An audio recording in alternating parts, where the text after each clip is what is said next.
بسم الله الرحمن الرحيم وقل جاء الحق وزهق الباطل إن الباطل كان زهوقا. அளவிலா கருணையும் இணையிலா கிருபையும் உடைய அல்லாஹுவின் திருப்பெயரால் சத்தியம் வந்துவிட்டது, அசத்தியம் அழிந்து விட்டது. திண்ணமாக அசத்தியம் அழியக்கூடியதே. நஹ்மதுஹு வ நஸ்தஈனுஹு வ நஸ்தக்ஃபிருஹு வ நஊது பில்லாஹி மின் ஷுரூரி அன்ஃபுஸினா வ மின் ஸய்யிஆத்தி அமாலினா மை யஹ்திஹில்லாஹு ஃபலா முலில்ல லஹு வ மை யுலில்ஹு ஃபலா ஹாதிய லஹு வ அஷ்ஹது அன் லா இலாஹா இல்லல்லாஹ் வ அஷ்ஹது அன்ன முஹம்மதன் அப்துஹு வ ரசூலுஹு. يا أيها الذين آمنوا اتقوا الله حق تقاته ولا تموتن إلا وأنتم مسلمون. يا أيها الناس اتقوا ربكم الذي خلقكم من نفس واحدة وخلق منها زوجها وبث منهما رجالا كثيرا ونساء واتقوا الله الذي تساءلون به والأرحام إن الله كان عليكم رقيبا. فإن أصدق الحديث كتاب الله وأحسن الهدي هدي محمد صلى الله عليه وسلم وشر الأمور محدثاتها وكل محدثة بدعة وكل بدعة ضلالة وكل ضلالة في النار. أما بعد. அன்பான சகோதரிகளே, நாம் வலிமையாக நடைபெறக்கூடிய இந்த மார்க்க விளக்க வகுப்பில் சஹீஹுல் புகாரியில் பதிவு செய்யப்படக்கூடிய அந்த ஹதீஸ்களை பற்றி நாம் தொடராக பார்த்து வருகின்றோம். இன்று நாம் எமது நேரத்தையும் காலத்தையும் அல்லாஹ்வும் அவனுடைய தூதரும் காட்டித்தந்த இந்த மார்க்க விடயத்தை செவிசாய்த்து அவைகளின்படி நாமும் நடந்து நமது பிள்ளைகளும் வழிநடத்தப்பட வேண்டும் என்ற ஒரு நோக்கத்துக்காக வேண்டி நாங்கள் இந்த இடத்தில் அமர்ந்திருக்கின்றோம். ஹக்கீம் இப்னு சஹீஹுல் புகாரியில் 1428வது செய்தியாக பதிவு செய்யப்பட்டிருக்கக்கூடிய ஒரு ஹதீஸை தெளிவுபடுத்தலாம் என்று நினைக்கின்றேன். அன் ஹக்கீம் இப்னு இசாம் ரலியல்லாஹு தஆலா அன்ஹு அனின் நபி ஸல்லல்லாஹு அலைஹி வஸல்லம் قال اليد العليا خير من اليد السفلى. ரசூலுல்லாஹி ஸல்லல்லாஹு அலைஹி வஸல்லம் அவர்கள் அருளியதாக ஹக்கீம் இப்னு இசாம் என்ற நபி தோழர் அவர்கள் அறிவிக்கின்றார்கள். அல்லாஹ்வின் தூதர் அவர்கள் கூறினார்கள், அல் யதுல் உல்யா, உயர்ந்த கை தாழ்ந்த கையை விடவும் சிறந்தது என்பதாக ரசூலுல்லாஹி ஸல்லல்லாஹு அலைஹி வஸல்லம் அவர்கள் கூறினார்கள். அதனைத் தொடர்ந்து நபி அவர்கள் கூறுகின்றார்கள், நீ செலவழிக்கும் பொழுது உனக்கு கீழால் உள்ளவர்களை கொண்டு ஆரம்பிப்பாயாக. அதே போன்று ரசூலுல்லாஹி ஸல்லல்லாஹு அலைஹி வஸல்லம் அவர்கள் மேலும் கூறினார்கள், உன்னிடத்தில் இருக்கும் பொழுது நீ கொடுப்பது மிகவும் சிறந்ததாக இருக்கும் என்பதாகவும் ரசூலுல்லாஹி ஸல்லல்லாஹு அலைஹி வஸல்லம் அவர்கள் கூறினார்கள். மேலும் கூறினார்கள், அல்லாஹ்வின் தூதர் அவர்கள், யார் பத்தினித்தனத்தை விரும்புகின்றார்களோ அல்லாஹ் தஆலா அவர்களுக்கு பத்தினித்தனத்தை கொடுப்பான். யார் போதும் என்ற மனதை விரும்புகின்றார்களோ அல்லாஹ் தஆலா போதும் என்ற மனதை கொடுப்பதாக ரசூலுல்லாஹி ஸல்லல்லாஹு அலைஹி வஸல்லம் அவர்கள் கூறுகின்றார்கள். இந்த புகாரியில் பதிவு செய்யப்படக்கூடிய இந்த ஹதீஸில் பல விடயங்களை ரசூலுல்லாஹி ஸல்லல்லாஹு அலைஹி வஸல்லம் அவர்கள் எங்களுக்கு கூறுகின்றார்கள். அன்றாடம் எமது வாழ்வில் நடைபெறக்கூடிய பெரிய சில ஹதீஸ்களை நாங்கள் ஞாபகம் வைத்து இருக்கின்றோம். பெரிய பெரிய சம்பவங்கள், பெரிய பெரிய ஹதீஸ்கள், இவைகளை நாங்கள் ஞாபகம் வைத்திருப்பதை போன்று இந்த செய்தியில் சில முக்கியமான அடிப்படையை ரசூலுல்லாஹி ஸல்லல்லாஹு அலைஹி வஸல்லம் அவர்கள் கூறி தருகின்றார்கள். எப்பொழுதும் ஒரு முஸ்லிமை பொறுத்த மட்டிலும் இந்த உலக வாழ்க்கையில் அவன் எப்படி நினைத்து வாழ வேண்டும் என்றால், அல்லாஹ் தஆலா இந்த பொருளாதாரம் என்ற ஒன்றை அல்லது எனக்கு ஒரு சக்தியை ஆற்றலை தந்திருப்பான் என்றால் எப்பொழுதும் அடுத்தவர்களுக்கு உதவி செய்யக்கூடிய ஒரு மனோசுபாவத்துடன் இந்த உலகத்தில் வாழ வேண்டும். எப்பொழுதும் என்னால் அடுத்தவர்களுக்கு உதவி நான் செய்யப்பட வேண்டும். உதவியாக நான் எப்பொழுதும் எனது பேச்சு, எனது நடவடிக்கைகள், எனது சொற்கள் எல்லாம் அடுத்தவர்களுக்கு உதவியாக இருக்க வேண்டும் என்ற ஒரு மனோபக்குவத்தை இஸ்லாம் எதிர்பார்க்கின்றது. பொதுவாக இந்த உலகத்தில் மனிதன் எப்படி வாழுகின்றான் என்றால், அவனுடைய வேலை, அவனுடைய தேவை, அவனுடைய வேலை வட்டிகளுடன் அன்றைய நாள் அன்றைய பொழுது நிறைவு பெற்றால் சரி என்று வாழுகின்றான். உதாரணமாக நாங்கள் எமது நேற்றைய நாளை எப்படி கழித்தோம் என்று கொஞ்சம் சிந்தனை செய்து பாருங்கள். நேற்றைய நாள் அல்லது இன்றைய காலை சுபஹ் தொழுகையில் முதல் இன்று இரவாகிவிட்டது, இதுவரைக்கும் நான் எப்படி கழித்தேன் என்று சிந்தனை செய்து பார்த்தால், பொதுவாக எமக்கென்று அல்லாஹ் தஆலா என்ன கடமையை ஆரம்பத்தில் வைத்திருக்கின்றான், சுபஹ் தொழுகை தொழுதிருப்போம். ஒரு கணம் அது நேரத்துக்கு தொழப்பட்ட தொழுகையாக இருக்கும், அல்லது நேரம் பிந்தி எழும்பிய ஒரு தொழுகையாக இருக்கும். அதற்கு பிறகு என்ன நாம் செய்திருப்போம் என்றால், காலையில் எழுந்தவுடன் அன்றைய பொருளாதாரத்தை எப்படி திரட்டுவது, அதை அல்லது திரட்டிய பொருளாதாரத்தை எப்படி செலவழிப்பது, அல்லது உள்ளதை எப்படி கூட்டிக் கொள்வது, இப்படியே தான் எங்களுடைய பகலை நாங்கள் அடைந்திருப்போம். அந்த பகலை அடைந்து மாலையாகும் வரைக்கும் இப்படியான அந்த தொடராக அல்லாஹ் தஆலா எங்களுக்கு கடமையாக்கி அந்த 5 நேர தொழுகையை தவிர வேற ஏதாவது ஒரு யோசனையுடன் இந்த உலகத்தில் வாழ்ந்திருப்போமா? ரசூலுல்லாஹி ஸல்லல்லாஹு அலைஹி வஸல்லம் அவர்கள் எப்படியார் ஒரு சமுதாயத்தை எதிர்பார்க்கின்றார்கள். ஒரு நாள் நபி அவர்கள் தோழர்களிடத்தில் கேட்கின்றார்கள், மன் அஸ்பஹ மின்கும் சாயிமன், இன்றைய நாள் உங்களில் யார் நோன்பாளி என்று கேட்கின்றார்கள். நாங்கள் திடீரென்று பள்ளியில் ஒரு தொழுகையின் முடித்ததன் பிறகு யாராவது இன்றைய நாள் நோன்பாளியாக இருக்கின்றாரா என்று மௌலவி கேட்டால், மௌலவிக்கு என்ன நடந்தது கொஞ்சம் யோசிப்பார்கள். திடீரென்று என்னடா நோன்பு பிடிச்சிருக்க யாருன்னு கேட்கிறாரு, என்ன நடந்தது என்று நாங்கள் யோசிப்போம்.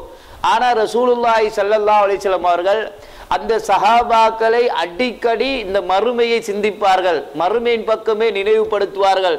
எங்களுடைய அதிகமான பேச்சுகள் எல்லாம் எந்த விடயத்தில் இருக்கின்றது என்றால், அதிகமாக மசாயில் பிரச்சனைகளை பேசுவது தான் எமது நோக்கம். ஒன்று சுபஹ் தொழுதிருப்போம் அல்லது மார்க்க விஷயம் ஏதாவது பேசினோம் என்றால், அன்றைய நாளை கொஞ்சம் கணக்கு போட்டு பார்த்தால் ஒரு ஆய்வுக்குரிய ஒரு மசாயில் பிரச்சனையை பேசி அதில் ஒரு அரை மணித்தியாலத்தை கழித்ததன் பிறகு மனசு சந்தோஷப்படும், மாஷா அல்லாஹ் இன்றைக்கு நான் மார்க்க விஷயத்தை பேசியிருக்கின்றேன் என்ற நினைவு வரும். ரசூலுல்லாஹி ஸல்லல்லாஹு அலைஹி வஸல்லம் அவர்கள் இந்த கேள்வியை எப்படி ஒரு முஸ்லிமை பராமரிக்கப்படுவது நபி அவர்கள் விரும்பி கேட்கின்றார்கள். அப்பொழுது அபூபக்கர் ரலியல்லாஹு அவர்கள் கூறுகின்றார்கள், நான் இன்று நோன்பாளி என்பதாக. திரும்பவும் ரசூலுல்லாஹி ஸல்லல்லாஹு அலைஹி வஸல்லம் அவர்கள் கேட்கின்றார்கள், உங்களில் யார் ஒருவரை நோயாளியை விசாரித்தது என்று கேட்கின்றார்கள். பாருங்கள், ஒரு சாதாரணமான செய்திகள், பெரிய ஆய்வுக்குரிய பெரிய ஆய்வு செய்து கேட்கப்படக்கூடிய செயல்கள் அல்ல. ஒரு நோயாளியை விசாரிப்பது யார் என்று கேட்கின்றார்கள். அபூபக்கர் ரலியல்லாஹு அவர்கள் கூறுகின்றார்கள், நான் என்பதாக கூறுகின்றார்கள். திரும்பவும் ரசூலுல்லாஹி ஸல்லல்லாஹு அலைஹி வஸல்லம் அவர்கள் கேட்கின்றார்கள், உங்களில் யார் ஏழைக்கு உணவளித்தது என்று கேட்கின்றார்கள். பாருங்கள், செய்ததை சொல்லி காட்டுவதற்கல்ல, எப்பொழுதும் அடுத்தவர்களுடைய விடயத்தில் ஒரு முஸ்லிம் அக்கறையாக இருக்க வேண்டும், கவனமாக இருக்க வேண்டும். ஒரு நோயாளியை நோய் விசாரிக்க செல்வதன் மூலமாக 2 விதமான நன்மைகளை அவன் பெறுகின்றான். ஒன்று, தான் நோய்வாய்ப்படுவதற்கு முன்னால் நோய்வாய்ப்பட்டிருப்பவனுடைய அவதியை அந்த கஷ்டத்தை உணரும் பொழுது அல்லாஹ்விடத்தில் துஆ கேட்பான், யா அல்லாஹ் இப்படியான கஷ்டங்கள் பிரச்சனைகள் எனக்கு வராமல் இந்த உலகத்திலிருந்து எனது உயிரை எடுத்து விடு என்று அல்லாஹ்வின் பால் மீளக்கூடிய ஒரு சந்தர்ப்பம் கிடைக்கும். இரண்டாவது, அந்த நோயாளிக்கு ஒரு ஆறுதல் கிடைக்கும். அடே, நான் பழகியவன், நான் பேசியவன், என்னுடன் வியாபாரம் செய்தவன், என்னுடன் கொடுக்கல் வாங்கல், ஒரு நாளாவது என்னை பற்றி தெரிந்தவன் என்னை சும்மாவது வந்து பார்த்து விட்டு செல்கின்றானே என்று அவனுடைய மனது அமைதி அடையும். அப்ப ரசூலுல்லாஹி ஸல்லல்லாஹு அலைஹி வஸல்லம் அவர்கள் இதை கேட்கின்றார்கள். அடுத்ததாக கேட்கின்றார்கள், மன் அஸ்பஹ மின்கும், உங்களில் யார் ஒரு ஏழைக்கு உணவளித்தது என்பதாக. அப்பொழுதும் அபூபக்கர் ரலியல்லாஹு அவர்கள் கூறுகின்றார்கள், நான் ஏழைக்கு உணவளித்தேன். திரும்பவும் ரசூலுல்லாஹி ஸல்லல்லாஹு அலைஹி வஸல்லம் அவர்கள் கேட்கின்றார்கள், நோயாளி இப்படி ஒரு 3-4 விடயங்களை அபூபக்கர் ரலியல்லாஹு அன்ஹு எழும்பி சொல்லுகின்றார்கள். நான் செய்தேன் என்பது செய்ததை சொல்லி காட்டுவதல்ல. ரசூலுல்லாஹி ஸல்லல்லாஹு அலைஹி வஸல்லம் அவர்கள் என்ன நாடுகின்றார்கள், ஒரு முஸ்லிம் ஒரு உயர்ந்த ஒரு எண்ணத்தில் எப்பொழுதும் வாழ வேண்டும். நன்மைகள் என்றால் எந்த ஒரு நன்மையும் முதலில் நான் செய்ய வேண்டும், எனக்கு பிறகுதான் அடுத்தவர்கள் செய்ய வேண்டும் என்ற உணர்வு இருக்க வேண்டும். இதைத்தான் ரசூலுல்லாஹி ஸல்லல்லாஹு அலைஹி வஸல்லம் அவர்கள் கூறுகின்றார்கள், கொடுக்கக்கூடிய கை, அதாவது எடுக்கக்கூடிய கையை விடவும் சிறந்தது என்பதாக கூறுகின்றார்கள்.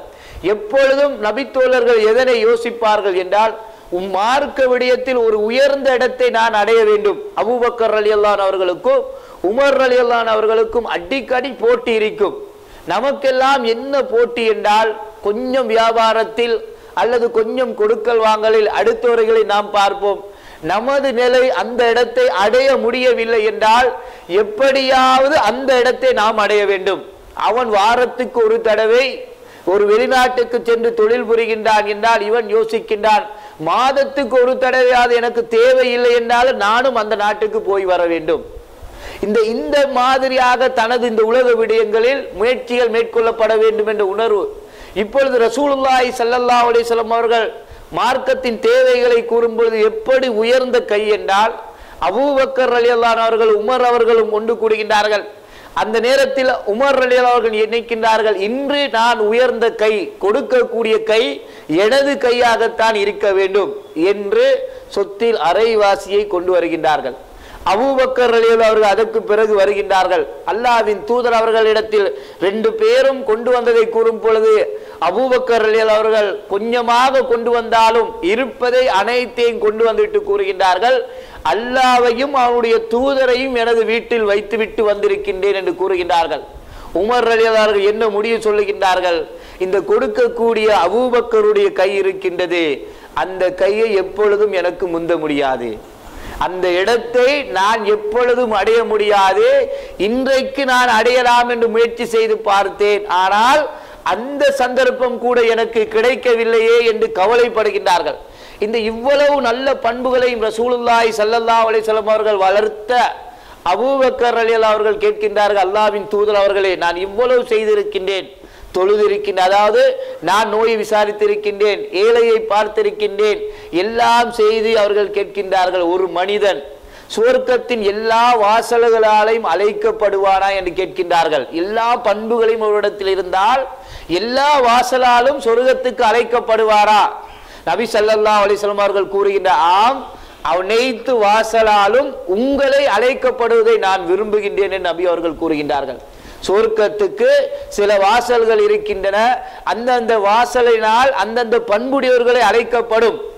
நபி அவர்கள் கூறுகின்றார்கள், அபூபக்கரே, உங்களுடைய இந்த ஆர்வம் எல்லா இடத்திலே மேலால் நிற்க வேண்டும் என்ற உணர்வு உங்களை எல்லா சுவர்க்க வாசலினாலும் அழைக்கப்படுவதை நான் விரும்புகின்றேன் என்று கூறுகின்றார்கள்.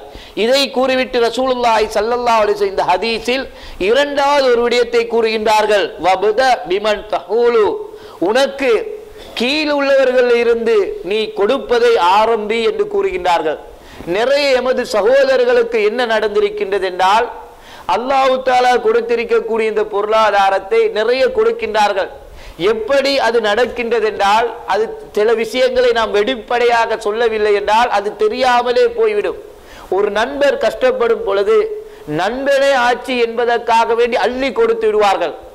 அதே நேரத்தில் தனது தாய் கஷ்டப்படக்கூடியவராக இருப்பார், அல்லது தனது சகோதரன், கூட பிறந்த சகோதரன் கஷ்டப்படக்கூடியவராக இருப்பார், கூட பிறந்த சகோதரி மிக கஷ்டத்தில் இருப்பாள்.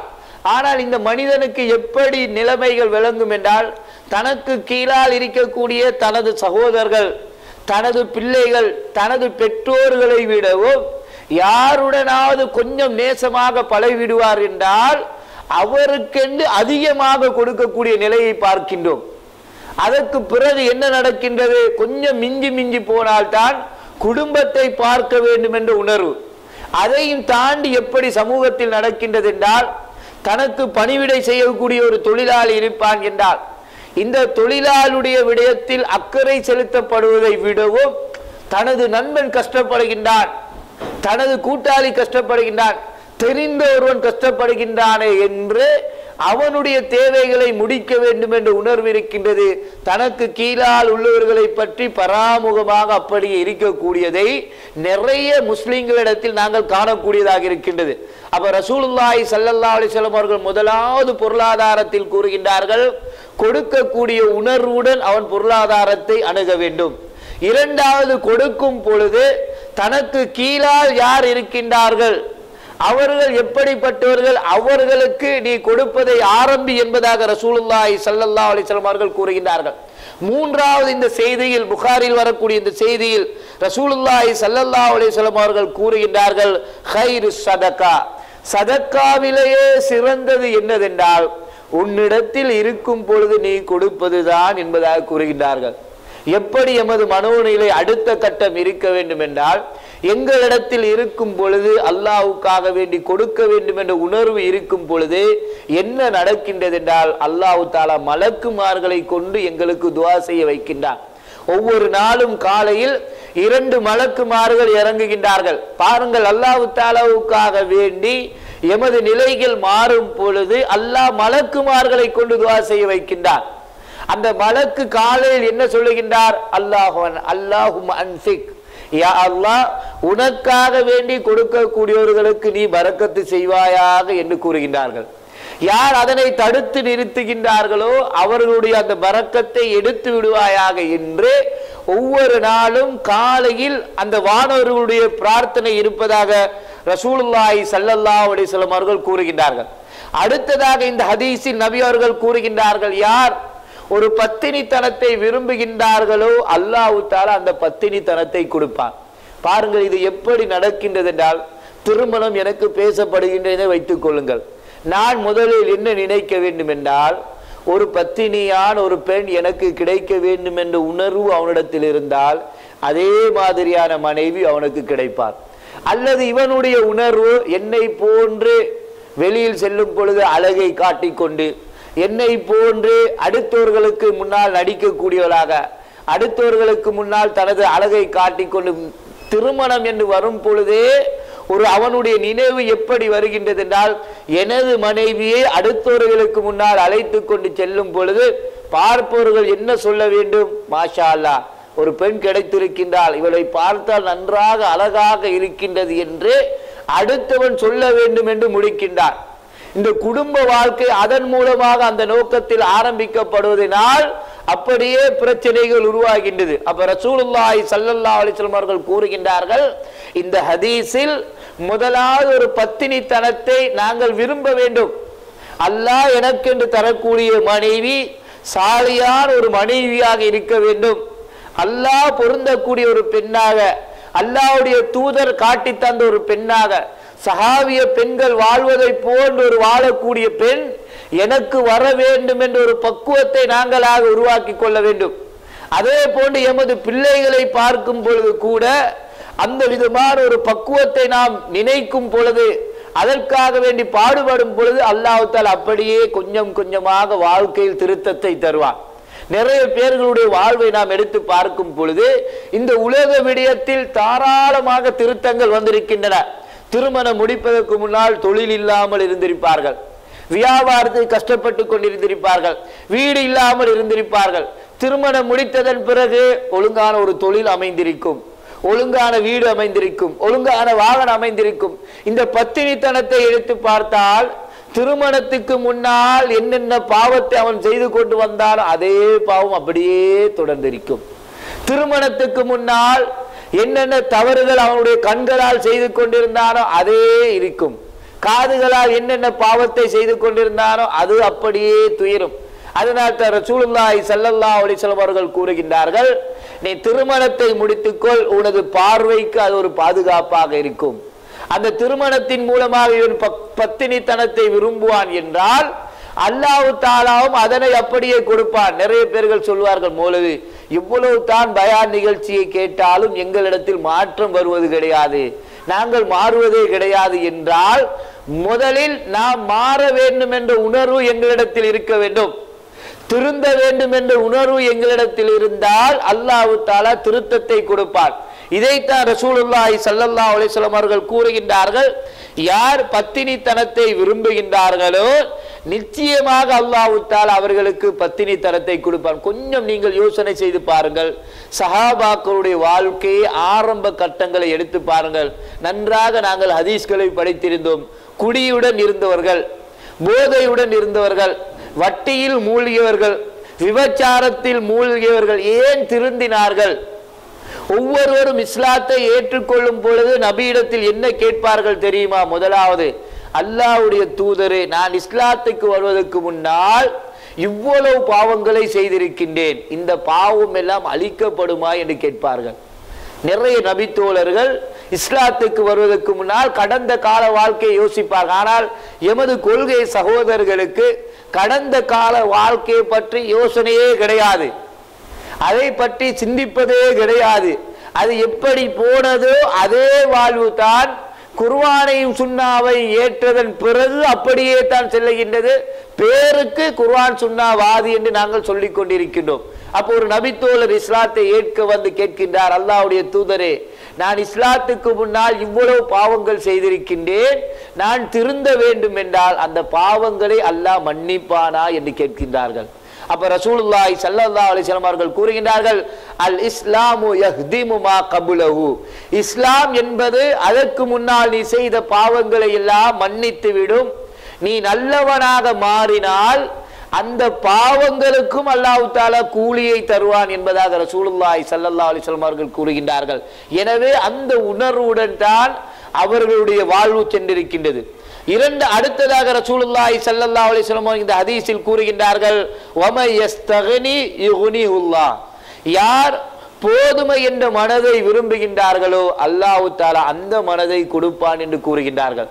பாருங்கள், உண்மையில் எமது நிலையெல்லாம் எப்படி இருக்கின்றது என்றால், நிறைய தேவையில்லாத பிரச்சனைகளில் நாம் மாட்டிக்கொண்டு இருக்கின்றோம் என்றால் முதலாவது காரணி என்னவென்றால் போதும் என்ற மனது இல்லாதது தான். தேவையில்லாத ஒரு பிரச்சனையில் நாங்கள் மாட்டியிருப்போம்.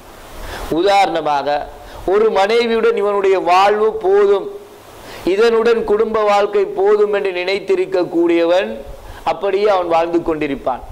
தனக்கு போதாது என்ற உணர்வுகள் கூடும் பொழுது, பிரச்சனைகள் வரும் பொழுது மனிதன் தன்னை அறியாமல் ஒரு பிரச்சனையில் மாட்டிக்கொள்வான். இதே போன்று தனது பொருளாதாரம், வரக்கூடிய இந்த பொருளாதாரம் தனக்கு போதும் என்ற உணர்வு, இதை கொண்டு தனது வாழ்வை நடத்தலாம் என்று இருக்கும் பொழுது எந்த விதமான பிரச்சனைகளுக்கு அவன் மாட்டிக்கொள்ள மாட்டான். இருக்கக்கூடிய அந்த பொருளாதாரம் போதும் என்ற உணர்வு இல்லாததன் காரணமாக என்ன நடக்கின்றது என்றால், ஒன்று அவன் கடன்காரனாக மாறியிருப்பான். யாரையாவது நம்பி ஒன்றை எடுத்திருப்பான், யாரையாவது நம்பி ஒன்றை கொடுத்திருப்பான். கடைசியில் என்ன நடக்கும் என்றால் அவன் கடைசியில் கடன்காரனாக மாட்டி பிரச்சனைக்குரியவனாக மாட்டினான். எனவே தான் ரசூலுல்லாஹி ஸல்லல்லாஹு அலைஹி வஸல்லம் அவர்கள் கூறுகின்றார்கள், யார் போதும் என்ற மனதை விரும்புகின்றார்களோ அல்லாஹ் தஆலா அந்த மனதை கொடுப்பான். கொஞ்சம் நிதானமாக நாம் சிந்தனை செய்து பாருங்கள். எமக்கென்று சாப்பிடுவதற்கு ஒரு அளவு இருக்கின்றது, எமக்கென்று உடுப்பதற்கு ஒரு அளவு இருக்கின்றது, எமக்கென்று வீடு என்பதற்கு ஒரு அளவு இருக்கின்றது. இந்த வீடு, இந்த மனைவி, இந்த பொருளாதாரம் நாம் மரணித்ததன் பிறகு எமது பிள்ளைகளை அடுத்தவனிடத்தில் கையேந்தப்படாமல், அடுத்தவனிடத்தில் எமது பிள்ளைகள் தேவைகளை கேட்காமல் விட்டுவிட்டு செல்வதை இஸ்லாம் விரும்புகின்றது. இந்த அளவுக்கு எனது பொருளாதாரத்தை அமைத்து கொண்டால் நேரத்துக்கு நிம்மதியாக தொழலாம், நேரத்துக்கு உம்ராவுக்கு செல்லலாம், நேரத்துக்கு இன்ன பிற கடமைகளை செய்யலாம். போதாது என்ற மனதை இவன் உருவாக்கி கொண்டதன் காரணமாக எவ்வளவு தான் இருந்தாலும் போதாது போதாது என்ற முடிவுக்கு வருவதன் காரணமாக நிறைய பிரச்சனைகளில் இந்த மனிதர்கள் மாட்டிக்கொண்டிருப்பதை காணக்கூடியதாக இருக்கின்றது. எனவே தான் ரசூலுல்லாஹி ஸல்லல்லாஹு அலைஹி வஸல்லம் அவர்கள் இந்த ஒரு நீண்ட ஒரு ஹதீஸில் மிக முக்கியமான பொருளாதார விடயங்களை எங்களுக்கு ஞாபகப்படுத்துகின்றார்கள். முதலாவது கூறுகின்றார்கள், கொடுக்கக்கூடிய கை எடுக்கக்கூடிய கையை விடவும் சிறந்தது. இரண்டாவது ரசூலுல்லாஹி ஸல்லல்லாஹு அலைஹி வஸல்லம் அவர்கள் கூறுகின்றார்கள், நீ கொடுக்கும் பொழுது உனக்கு கீழால் இருப்பவர்கள், உன்னுடன் இருப்பவர்கள் யார் என்று பார்த்து அவர்களில் இருந்து நீ ஆரம்பி என்பதாக கூறுகின்றார்கள். ஊருக்கெல்லாம் கொடுத்துவிட்டு தனக்கு கீழால் பணிவிடைகள் வேலை செய்யக்கூடியவனை பராமுகமாக இருப்பது இஸ்லாம் அல்ல. இந்த இடத்தை ரசூலுல்லாஹி ஸல்லல்லாஹு அலைஹி வஸல்லம் இரண்டாவதாக கூறுகின்றார்கள். மூன்றாவதாக நபி அவர்கள் கூறுகின்றார்கள், சதக்காவில் சிறந்தது உன்னிடத்தில் இருக்கும் பொழுது நீ கொடுப்பது. நிறைய பேர்கள் கொடுக்க வேண்டும் என்ற உணர்வின் காரணமாக கடன் பட்டு கொடுக்கின்றார்கள். இஸ்லாம் அதனையும் தடுக்கின்றது. தன்னிடத்தில் இருந்தால் கொடுக்க வேண்டுமே தவிர நல்ல விடயங்களுக்கு கொடுக்க வேண்டும் என்று கடன் பட்டு கொடுக்க வேண்டிய தேவை கிடையாது. வெளிப்படையாக சொல்லிவிட, உண்மையில் எனது நிலை இப்பொழுது கொடுக்கக்கூடிய நிலை அல்ல, என்னிடத்தில் இல்லை, இருந்தால் தருவேன் என்று கூறாமல் யாரிடத்திலாவது கடன் பட்டு நன்மைகள் செய்ய வேண்டும் என்று இஸ்லாம் எதிர்பார்ப்பது கிடையாது. ஒரு ரூபாயாக இருந்தாலும் எமது பொருளாதாரமாக இருந்து நாம் கொடுப்பதைத்தான் இஸ்லாம் விரும்புகின்றது. அது மூன்றாவது விடயம். நான்காவதாக ரசூலுல்லாஹி ஸல்லல்லாஹு அலைஹி வஸல்லம் அவர்கள் கூறக்கூடிய செய்தி, பத்தினித்தனம் என்பதை ஒரு முஸ்லிம் எப்பொழுதும் தனது வாழ்வில் விரும்பி கொண்டு வர வேண்டும். அதை பற்றி வரக்கூடிய பின்னால் வரக்கூடிய செய்திகளை நான் கூறுகின்றேன்.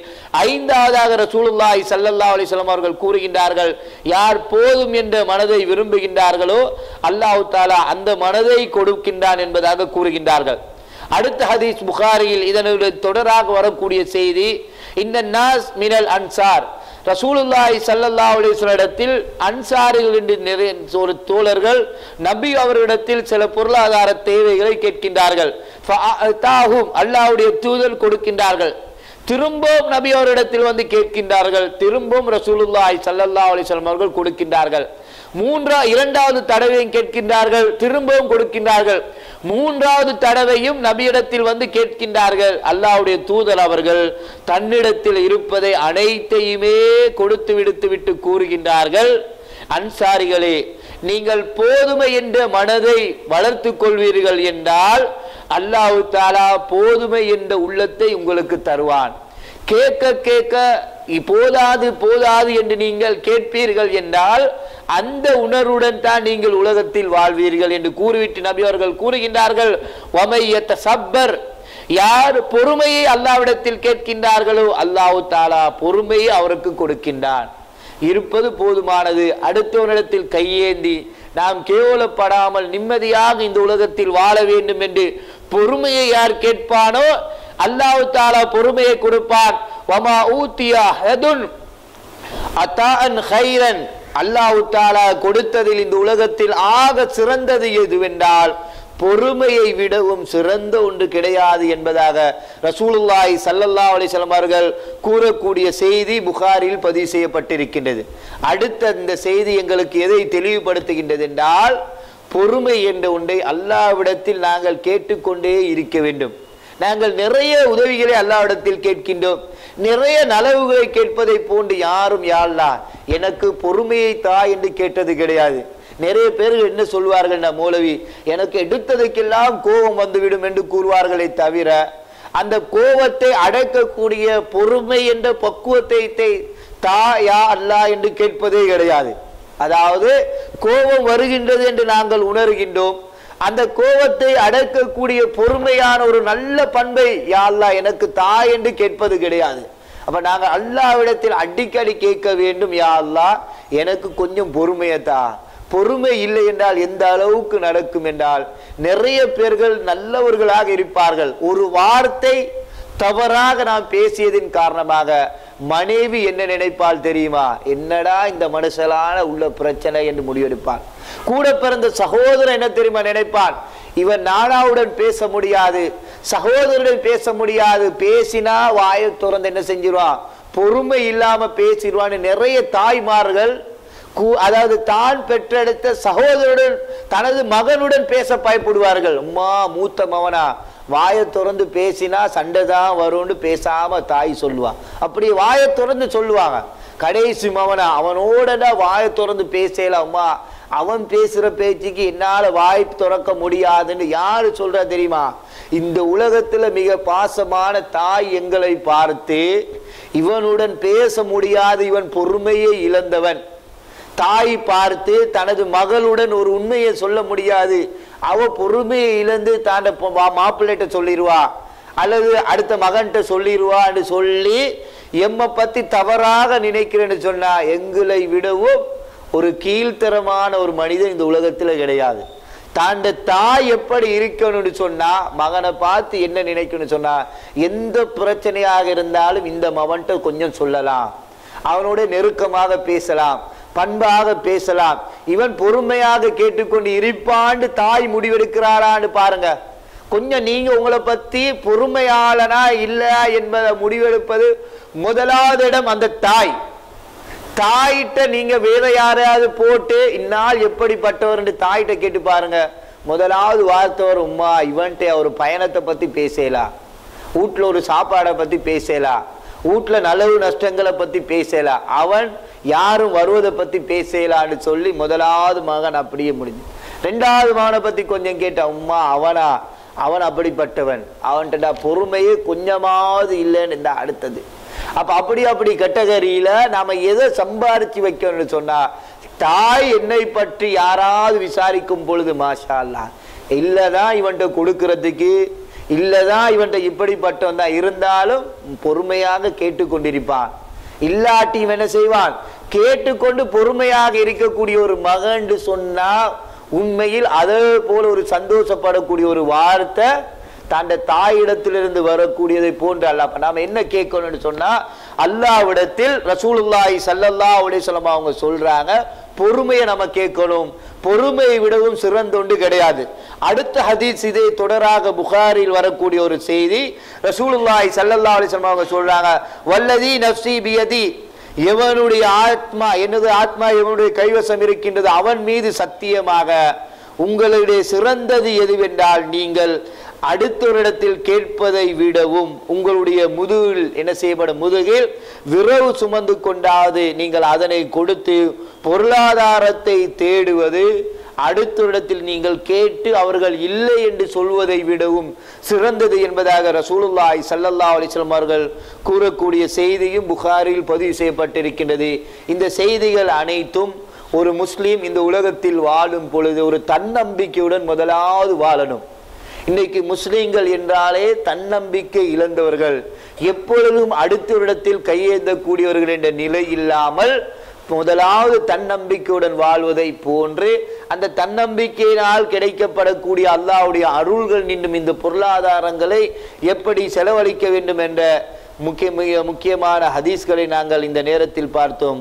படைத்த அல்லாஹ் எனக்கும் உங்களுக்கும் பேசிய நல்ல விடயங்களை செயல்படுத்தக்கூடிய பாக்கியத்தை எங்கள் அனைவர்களுக்கும் தந்தருள்வானாக.